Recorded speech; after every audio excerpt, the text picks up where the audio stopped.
So Games Workshop promises major Warhammer 40k reveals this week. Let's talk about what's happening and what's most likely to come out of them.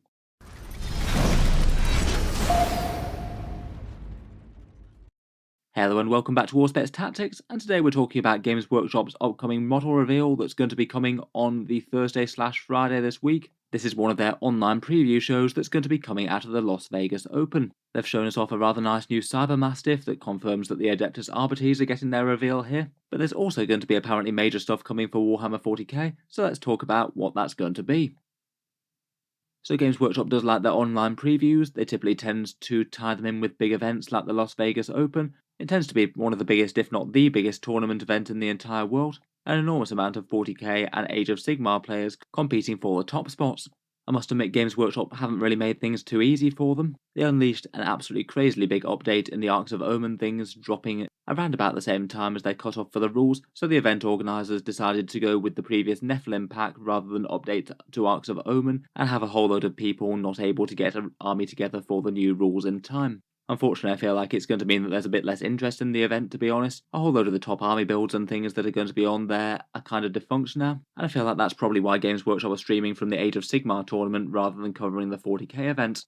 In any case, all tournament things aside, the big model reveals are probably what most people are interested in, and they're going to be doing one of their preview shows starting at 6 AM Friday Greenwich Mean Time, which will equate to 10 PM over there in Las Vegas. This one isn't going to be a pure Warhammer 40k reveal, so it will be a bit diluted with all the other game systems. They're not just going to be doing an entire hour of 40k model reveals, so I wouldn't expect a crazy amount. Though Games Workshop with their preview article has said that there'll be major reveals for each of these game systems, I'm sure they'll have something interesting, though I wouldn't be expecting crazy amounts of stuff for 40k. I'll certainly cover any 40k relevant things here on YouTube, certainly any of the main releases aimed at 40k, and probably Kill Team and the Horus Heresy as well, if there's things that are interesting for them. Otherwise, there's also going to be things for Warhammer Age of Sigmar, Warcry, and Warhammer Underworlds. I feel like we've got a pretty decent idea of what's going to be coming though, or at least what the possibilities are that they might show off at this preview. There's always the possibility for a few surprises though.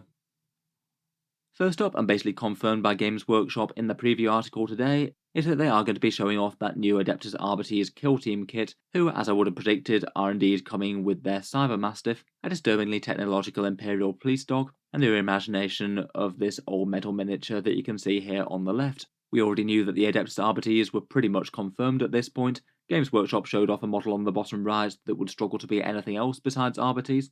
Plus they had some Arbites keywords and things inside their new boarding action rule set, basically speaking that their kill team is going to be coming there quite soon. I feel like the model for the Cyber Mastiff is quite a fun one. People do like their 40k pets when they turn up.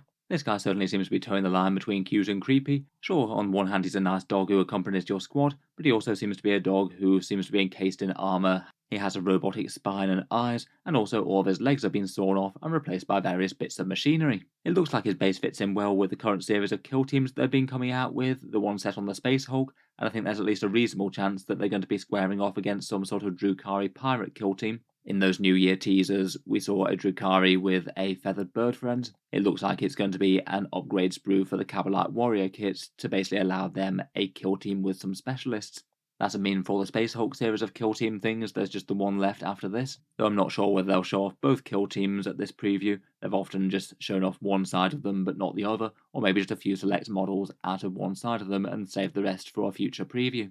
As for 40k rules, I suspect that they'll have their own digital datasheet uploaded by Games Workshop at some stage. As per the kill team rules, it sounds like they're going to be agents of the Imperium, and I suspect that you'll be able to add them to any Imperial army in the same way as the Navy Breaches. I strongly suspect that they'll probably give them rules that are just kind of underwhelming, a bit like the Breaches. They probably don't want every single Imperial army suddenly to take up some policemen to help them out.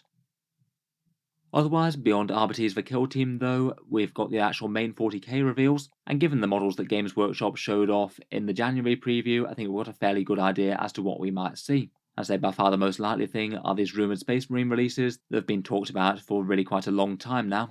A big box set as per some Discord leaks, with Missile Primaris, a Brutalis Dreadnought, and a Gravis Captain inside.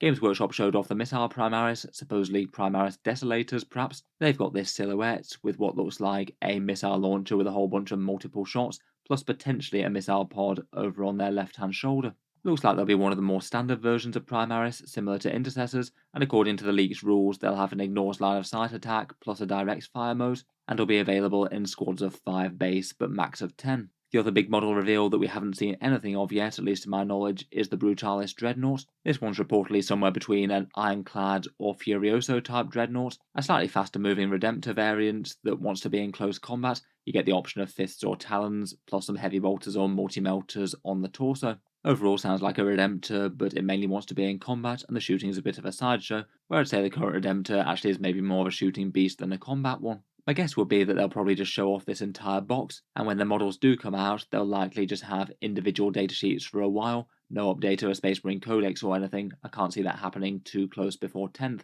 My biggest question for the Space Marine release, though, is whether or not they're going to update the Codex supplements like Ultramarines, White Scars, and Salamanders and the like. They're currently the only 8th edition rules that haven't had a 9th edition do-over.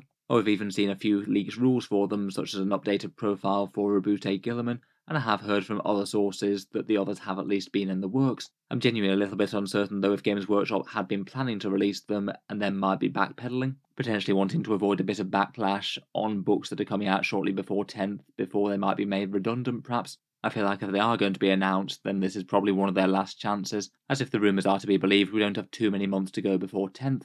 Otherwise, two of the other most likely things seem to be Boss Snickrot and Commander Farsight. Both of these guys are basically 100% confirmed at this point because Games Workshop showed a couple of silhouettes for them that really couldn't be anything else. A Tower Battlesuit with a great big Dawnblade sword, looking like he's perching on a tree or something, and Boss Snickrot with his iconic Mork's teeth knives. Seems like they'd be fairly logical to reveal, seeing as Games Workshop has kind of already shown them off. So if they are going to reveal other things, then those guys might be the next most logical ones. Besides that, there's also been plenty of rumours that have been talking about an updated Dante model, perhaps going hand in hand with Azrael for the Angels of Death defending the Imperium Nihilus. And we've also got the identity of the last Arcs of Omen book, which is supposedly supposed to be Xenos centred. If they are going to reveal Farsight or Snickrot, I feel like there's at least a reasonable chance that it could be a Farsight focused book. And if Farsight is unveiled, then I suspect that they might show off the cover of that one too. In any case, plenty of possibilities there. I feel like it's unlikely that we get literally all of these within the same reveal show, given that it's only a small 40k segment within an hour show or so. I think I'd hope for maybe the Primaris box and maybe Snickrot and Farsight, plus of course things like the Adeptus Arbites for the Kill Team segment. In any case, let me know your thoughts, ideas and predictions down in the comments below. As I mentioned, I'll certainly be covering the reveals when we get them. Looks like to be an early start over for me on Friday. If you've enjoyed the video, then feel free to subscribe to Auspex Tactics, where I'll certainly keep the regular 40k things coming. I do tend to post new videos just about every day. Finally, if you have been enjoying all the videos on the channel, I would just like to mention that Auspex Tactics does have a Patreon page as well. You can find that one linked down in the video description. Channel patrons do get a fair few advantages, seeing certain videos early, regular votes to see what sort of things happen next on the channel, and automatic entry into the regular prize giveaways with the chance to win some really big model kits each month. If any of that sounds good to you, or you'd just like to help support, the link is down in the video description. In any case, a massive thank you for listening, and I'll hope to see you guys next time.